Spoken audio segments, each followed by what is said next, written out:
America అధ్యక్షుడిగా ఈ ఏడాది జనవరి 22వ తేదీ రెండోసారి పదవి బాధ్యతలు చేపట్టిన ట్రంప్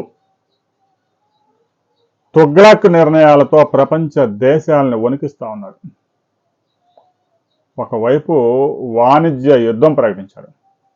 చైనా, భారత్, రష్యా లాంటి దేశాల మీద 100 నుంచి 200% టారిఫ్లు వేశాడు. వాణిజ్యం దాదాపుగా అమెరికాతో నిలిచిపోయింది. ఇక అమెరికా అంటేనే వలస రాజ్యం. ఆడ 32 కోట్ల జనాభా ఉన్నా కూడా అందులో 8 కోట్ల మంది విదేశీయులే. ప్రపంచంలో అగ్రరాజ్యం, టెక్నాలజీలో అగ్రరాజ్యం, బహుళ జాతి సంస్థల కేంద్ర కార్యాలయాలన్నీ అక్కడే ఉంటాయి. అందువల్ల ఆ సంస్థల్లో పనిచేయడానికి అవసరమైన నిపుణుల్ని ప్రపంచంలో ఎక్కడున్నా తీసుకొచ్చేందుకు అమెరికా ప్రభుత్వమే గడిచిన 60 సంవత్సరాలుగా H1B వీసా పేరుతో అనుమతులు ఇచ్చింది. నైపుణ్యం కలిగిన ఉద్యోగస్తులను తీసుకొచ్చుకునే అవకాశం H1B వీసా ద్వారా కంపెనీలకి దక్కలబడింది. దీంతో ఆయా కంపెనీలు ప్రపంచంలో నిపుణులు ఎక్కడున్నా కూడా వారు H1B వీసా తీసుకొని అమెరికా వచ్చి పని చేసుకునే వెసులుబాటు కలిగింది. ఇప్పటి వరకు H1B వీసా కావాలంటే కేవలం $1,500 చెల్లిస్తే చాలు. నిన్నటి వరకు వ్యవహారం అది. ఆ $1,500 అంటే కంపెనీ చెల్లిస్తుంది కాబట్టి భారతదేశం నుంచి కూడా లక్షలాది మంది ఐటీ ఇంజనీర్లు ఆన్ సైట్ పేరుతో అమెరికా వెళ్ళి పనిచేస్తూ ఉన్నారు. తాజాగా ట్రంప్ తీసుకున్న తుగ్లక్ నిర్ణయం ఏమిటి? H1B వీసాతో అమెరికాలో పని చేయాలంటే ఏటా $1,00,000 ఆ కంపెనీ అమెరికాకు చెల్లించాలి. దీంతో బహుళజాతి సంస్థలైనటువంటి మైక్రోసాఫ్ట్లు, గూగుల్, అమెజాన్, కాగ్నిజెంట్లు, TCSలు, విప్రోలు ఉలిక్కిపడ్డాయి. విదేశాల్లో పనిచేస్తున్న నిపుణులంతా అమెరికాకు వచ్చేయాలి వెంటనే అని ఆదేశాలు జారీ చేశారు. అయితే ట్రంప్ తీసుకున్న నిర్ణయం ప్రకారము ఇప్పటి వరకు పనిచేస్తున్న వారికి ఈ నిర్ణయం వర్తించదు. ఇక నుంచి ఎవరైతే అమెరికాలో పనిచేయడానికి నిపుణులు తెచ్చుకుంటున్నారో ఒక్కొక్క ఉద్యోగికి ప్రతి ఏటా $1,00,000 ప్రభుత్వానికి చెల్లించాలి అని ఆదేశాలు జారీ చేశారు. ఈ నిర్ణయం అమెరికా ఆర్థిక వ్యవస్థని పతనం దిశగా తీసుకెళ్లే అవకాశం ఉందని విశ్లేషకులు ఆందోళన వ్యక్తం చేస్తూ ఉన్నారు. అమెరికా పని అయిపోయింది. ఎక్స్పోర్ట్స్ తక్కువ, ఇంపోర్ట్స్ ఎక్కువైపోయాయి. అమెరికా మార్కెట్లో చూస్తే అమెరికాలో తయారైన వస్తువు కాకుండా ప్రతిదీ విదేశాల నుంచి వచ్చిందే కనిపిస్తూ ఉంది. అమెరికా కేవలం ఆయుధాలు అమ్మే ఎక్కువ రోజులు బతికే అవకాశాలు లేవు. దీంతో అమెరికా ఆందోళన చెందుతూ ఉంది. చెల్లింపుల సంక్షోభం కూడా ఏర్పడే అవకాశం ఉంది. ఎగుమతులు దిగుమతులు కనుక సమానంగా లేకపోతే చెల్లింపుల సంక్షోభం ఏర్పడే అవకాశం ఉంది. అందుకే మా దేశంలోనే తయారు చేయండి అని ఆయా కంపెనీలని హెచ్చరిస్తూ ఉన్నాడు ట్రంప్. అయినా కూడా యాపిల్ లాంటి దిగ్గజ ఐటీ టెక్ కంపెనీ కూడా అమెరికాలో తయారు చేయడానికి ముందుకు రావడం లేదు. చైనాలో పెద్ద ఎత్తున ప్లాంట్ పెట్టింది. భారతదేశంలో కూడా యాపిల్ కంపెనీ ఏటా 2 లక్షల కోట్ల విలువైన ఐఫోన్స్ ప్రపంచంలోని 52 దేశాలకి ఎక్స్పోర్ట్ చేస్తూ ఉంది. ఈ H1B వీసాల వ్యవహారం రాబోయే రోజుల్లో అమెరికాకే చుట్టుకోబోతోంది. ప్రధాని నరేంద్ర మోదీ ఒక విషయాన్ని స్పష్టం చేశారు.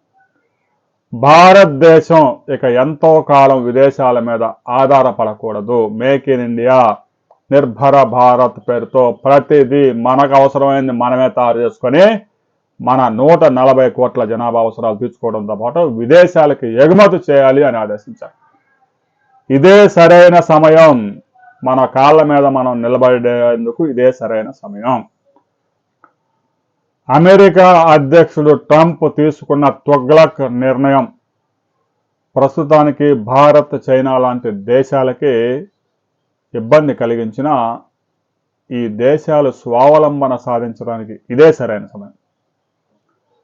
దేశంలో కూడా ఐటీ కంపెనీలు చాలా మంది ఉద్యోగస్తులకి నెలకి 3 లక్షలు, 4 లక్షలు, 5 లక్షలు జీతాలు కూడా చెల్లిస్తూ ఉన్నాయి.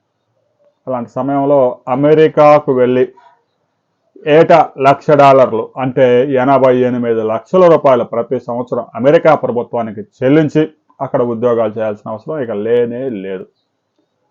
ట్రంప్ తీసుకున్న ఈ తుగ్లక్ నిర్ణయం నిలుస్తుందా, అక్కడ ఇప్పటికే కొన్ని కంపెనీలు కోర్టుకు వెళ్ళాయి, కోర్టులో వీగిపోతుందా అనేది రాబోయే కొద్ది రోజుల్లోనే తేలుతుంది. ఇదే నిర్ణయం గనక కంటిన్యూ అయితే, ట్రంప్ తీసుకున్న నిర్ణయం గనక కంటిన్యూ అయితే, ఇక మన వారు అమెరికా ఆశలు వదిలేసుకోవాల్సిందే. కెనడా, జర్మనీ, ఇంగ్లాండ్, ఆస్ట్రేలియా ఇలా ఆల్టర్నేటివ్స్ వెతుక్కోవాల్సిందే.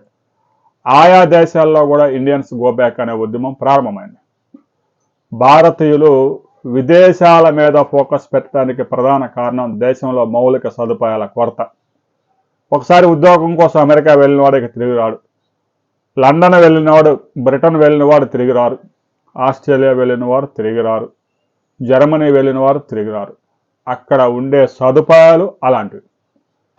మన దేశంలో మౌలిక సదుపాయాల తీవ్రమైన కొరత. ఇక జనం కూడా సివిక్ సెన్స్ కూడా పెంచుకోవాలి. 140 కోట్ల మంది జనాభా ఉన్నారు, కానీ సివిక్ సెన్స్ లేదు అని స్పష్టంగా చెప్పచ్చు. ఎక్కడ చూసినా చెత్త చెదర, కుక్కలు, కోతులు. ప్రభుత్వాలేమో ఉచిత పథకాలతో ఓట్లు గుంజుకోవడం ఎలా అనే దాని మీద పరిశోధన చేస్తూ కేవలం ఏదో హైదరాబాద్లో కొన్ని ప్రాంతాలు, బెంగళూరులో కొన్ని ప్రాంతాలు, చెన్నైలో కొన్ని ప్రాంతాలు, నోయిడాలో కొన్ని ప్రాంతాలు ప్రైవేటు కంపెనీల కారణంగా అభివృద్ధి చెందాయి. ఆ ప్రాంతాల్లో కొద్దిగా 4 ఫ్లైఓవర్లు, రోడ్లు వేశారే కానీ దేశం ఇప్పటికీ చాలా వెనకబాటుకు గురై ఉంది. ఒక్కసారి చైనాను చూస్తే మనకి విషయం బోధపడింది.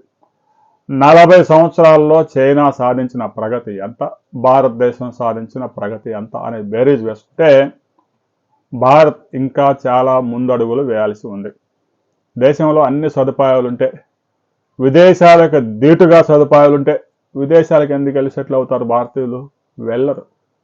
మిలియనీర్లు, బిలియనీర్లు కూడా దేశం వదిలి వెళ్ళిపోయే వారి సంఖ్య క్రమంగా పెరుగుతుంది. అంటే దేశంలో నివాసానికి అనువైన పరిస్థితులు లేవు అనేది అర్థం. అలాంటి పరిస్థితులు క్రియేట్ చేయాల్సిన అవసరం రాజకీయ నాయకులు, పాలకుల మీద ఉంది. దేశం వదిలి వెళ్ళిపోయిన 4 కోట్ల మంది భారతీయులు తిరిగి రావడానికి ఇష్టం చూపడం లేదు అంటే కారణం భారతదేశంలో నివాసానికి అనువైన పరిస్థితులు లేవు అని. అలాంటి పరిస్థితులు పాలకులు క్రియేట్ చేయకుండా మన కాళ్ళ మీద మనం నిలబడాలి. మేక్ ఇన్ ఇండియా, అన్ని భారతదేశంలోనూ తయారు చేయాలి, మనమే ఎగుమతి చేయాలి అని మాటలు చెబితే పరిస్థితులు మెరుగుపడవు. రహదారులు మెరుగుపడాలి, ఇంటర్నెట్ స్పీడ్ మెరుగుపడాలి, మంచినీటి సదుపాయాలు మెరుగుపడాలి, సివిక్ సెన్స్, ముఖ్యంగా ప్రజల్లో సివిక్ సెన్స్ పెరగాలి. ఈ విధంగా అన్ని రంగాల్లో డెవలప్ అయ్యి ప్రపంచ దేశాలకు ధీటుగా ఉంటే భారతీయులు ఎవరో వెళ్ళి స్విట్జర్లాండ్లోనూ, న్యూజిలాండ్లోనూ ఉండాల్సిన కర్మ లేదు. భారతదేశమే ఒక ఉపఖండం. న్యూజిలాండ్, స్విట్జర్లాండ్ తలతన్నే లొకేషన్స్ భారతదేశంలో కూడా ఉన్నాయి. అన్ని దేశాల కలబోత భారతదేశం. భిన్న సంస్కృతులు, భిన్న వాతావరణాలు మనకున్నాయి. ఏ దేశంలోనో వెళ్ళి చిన్న దేశాల్లో, స్విట్జర్లాండ్, న్యూజిలాండ్లో సెటిల్ కావాల్సిన కర్మ భారతీయులకు పట్టలేదు. కానీ ఇక్కడ పరిస్థితులు, అనుకూలమైన పరిస్థితులు లేవు. అయితే ఇక ట్రంప్ తీసుకున్న నిర్ణయం, దానిపైన ఈరోజు రేపు కోర్టులో విచారణ జరగబోతూ ఉంది. కోర్టు ఎలాంటి తీర్పు ఇస్తుంది? అమెరికా అధ్యక్షుడు తీసుకున్న నిర్ణయాన్ని కొట్టవేస్తుందా, లేదంటే అమెరికా అధ్యక్షుడు తీసుకున్న నిర్ణయాన్ని మేము చెరపలేము అని చెప్తుందా అనే దాని మీద మరిన్ని వివరాలతో మరో వీడియోలో మనం తెలుసుకుందాం.